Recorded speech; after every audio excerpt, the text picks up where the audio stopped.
आप सब जानते हैं कि Cancer Aid Research Foundation cancer के पेशेंट्स को हेल्प करने के लिए हमेशा रहता है तैयार। आज से 20 साल पहले कैंसर एड रिसर्च फाउंडेशन का वजूद हमारे पुप्पा लेट प्रोफेसर ए काजी ने अपने घर से रखा।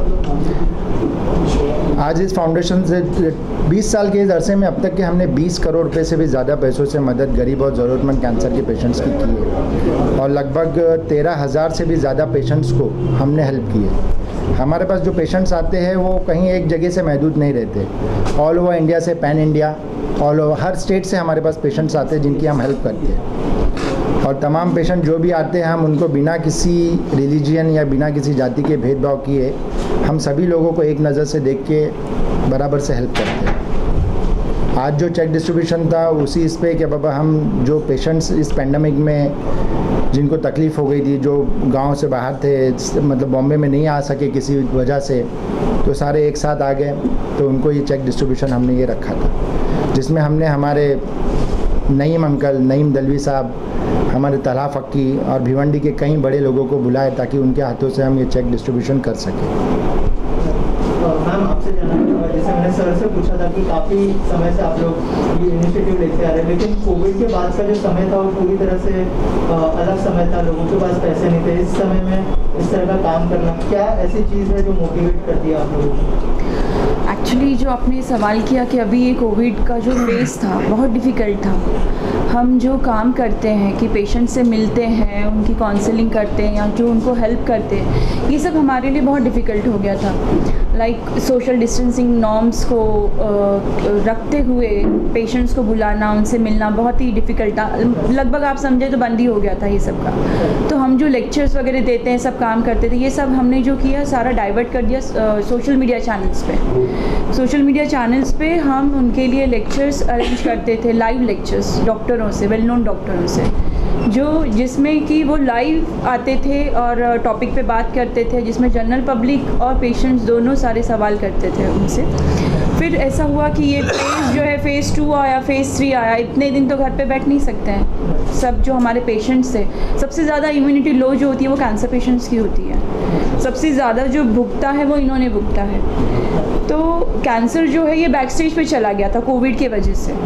तो फिर हमने काफ की टीम ने आगे आके इस कोविड में भी ऑफिस चालू रखकर, हमने ट्रांसपोर्ट भी नहीं था तो हमारे जो पेशेंट सर्विस डिपार्टमेंट है वो पेशेंट्स तक पहुंचता था। उनको चेक्स जो है वो हमारी टीम ने हैंड डिलीवरी करके उन तक पहुंचाया है और उनका इलाज जो है वो जारी रखा है। सर ये बताइए कि बाहर से जो लोग आते हैं उनके साथ में उनके रिलेटिव्स भी आते हैं, तो आप उनकी मदद किस तरह से करते हैं? रहने खाने पीने का इंतजाम कैसा है कि कोई पेशेंट अगर आउट ऑफ स्टेट से आता है तो वो अकेला तो आता नहीं, उसके साथ उसके घर के 2-4 लोग तो आते ही है।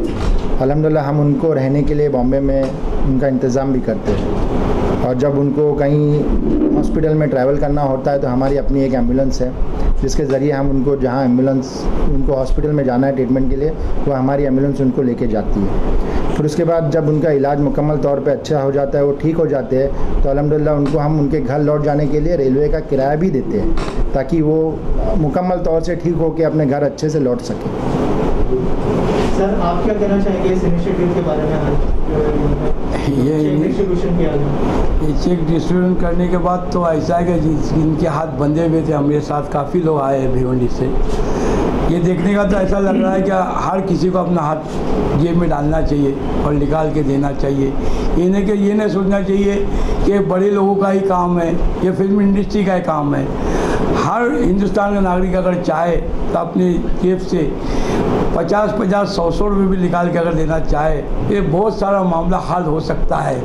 ये सब अमीरों पे डालकर कुछ लोग अपने हाथ जेब में डालते नहीं हैं और एक दूसरे को बोलते उसके पास जाओ, उसके पास जाओ, उसके पास जाओ, एड्रेस देते, और एड्रेस देने वाले खुद अपने जेब में हाथ डालना शुरू कर देंगे तो शायद ये हिंदुस्तान का बहुत सारा मामला हल हो जाएगा। ये बोल के मैं 2 लफ्ज़ों में ख़त्म करता हूँ। जय हिंद, जय महाराष्ट्र, अस्सलाम वालेकुम, अल्लाह मेरा सवाल आपसे है, आज लगभग कितना पैसा डिस्ट्रीब्यूशन किया गया और आगे की क्या रणनीति है, क्या प्लान रहेगा आपका? लगभग आज 17 लाख रुपीज़ का डिस्ट्रीब्यूशन हमने गरीब और ज़रूरत के कैंसर पेशेंट्स को किया है। आगे भी हम इसी तरह से अपनी हेल्प जारी रखेंगे इंशाल्लाह। बस मैं तमाम लोगों से गुजारिश करता हूँ कि आप सब हमारा साथ दें ताकि हम आगे भी इससे ज़्यादा से ज़्यादा लोगों की मदद कर सकें। आमीन आमीन आमीन। और अल्लाह ताला आपको एरोगेंट बचेपन न आए, आपको तकब्बुर न आए, अल्लाह से बचा और हर किसी के ऊपर रहम करने की ताकत आपको दे। आमीन आमीन। अल्लाह बड़ा काम करते हो, ये बोलना मेरे लिए आसान है, आपके बाद जब लोग आते हैं तो आपका करने के लिए मुश्किलात आते हैं, इसमें कोई चक्कर नहीं। कहाँ से आए? जैसे मैंने आपको बताया, पेशेंट तो सिर्फ बॉम्बे के ही नहीं रहते, यहाँ बॉम्बे में इलाज के लिए इंडिया के हर स्टेट से पेशेंट्स आते हैं। अभी आज जो पेशेंट्स आए थे वो आसाम, बिहार, बंगाल, हर स्टेट के पेशेंट्स थे और हर रिलीजन के पेशेंट थे, not only one community, there were Muslims, Bengali, Hindus, Christians, तो हर रिलीजन के पेशेंट्स थे।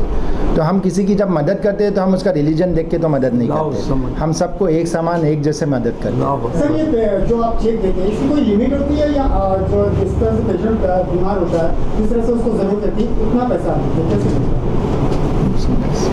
ऐसा होता है कि सबके जो कैंसर के टाइप से अलग अलग होते हैं, सबका केस अलग होता है, सबके कॉस्ट एस्टिमेट्स जो होते हैं वो अलग होते हैं। किसी को सर्जरी के लिए ज़रूरत होती है तो किसी को केमो के लिए, तो जो केमो का जो साइकिल होता है उसके मुताबिक उनको दिया जाता है हर महीने। सर आपसे जानना चाहूँगा, जैसे सर ने कहा कि बहुत सारी मुश्किलें आती हैं, तो आप लोगों ने किस तरह के चैलेंजेस फेस किए इस टाइम में, और उस बारे में अगर आप कुछ बताना चाहें। कोविड के पीरियड में तो लोगों के हालात कैसे थे वो किसी से छुपा नहीं है, और इस हालात में भी हम अपने जान को रिस्क में डाल के हम लोगों ने हमारी ऑफिस वर्किंग रखे। मैं अपने तमाम स्टाफ का शुक्रिया अदा करता हूं कि हमारे ऑफिस में आके उन्होंने हर कैंसर पेशेंट तक के मदद पहुंचाने की कोशिश की हर तरीके से, चाहे वो फूड डिस्ट्रीब्यूशन के ताल्लुक से हो या जो भी नूरी मुसाफिर खाना हो, गाड़गे महाराज हॉल हो जहाँ पे कैंसर पेशेंट्स और उनकी फैमिली रहती है, हमने उन तक के उनकी जो ज़रूरत की चीज़ें वो हर चीज़ हमने उन तक के पहुँचाए। और उस पेंडेमिक के पीरियड में भी हमने ज़्यादा से ज़्यादा पेशेंट्स को हेल्प मिले इसकी कोशिश की। आज जो आपने चेक बांटे ये किसी संस्था ने दी या आपके फाउंडेशन ने दिया?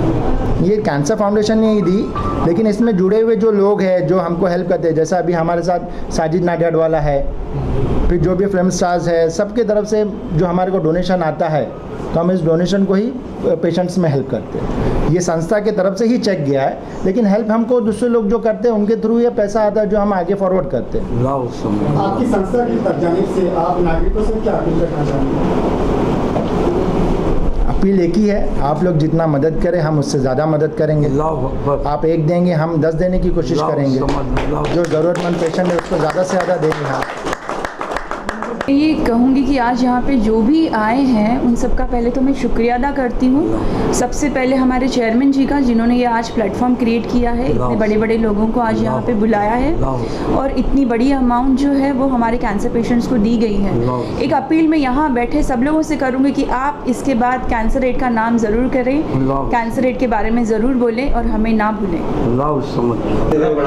इनका जो कार्यक्रम देखा, इनके जो काम करने का तरीका देखा, उसके बारे में मैंने सवाल भी किया कि आप मदद कहाँ से शुरू करते, उन्होंने मुझे अच्छा एक्सप्लेनेशन दिया।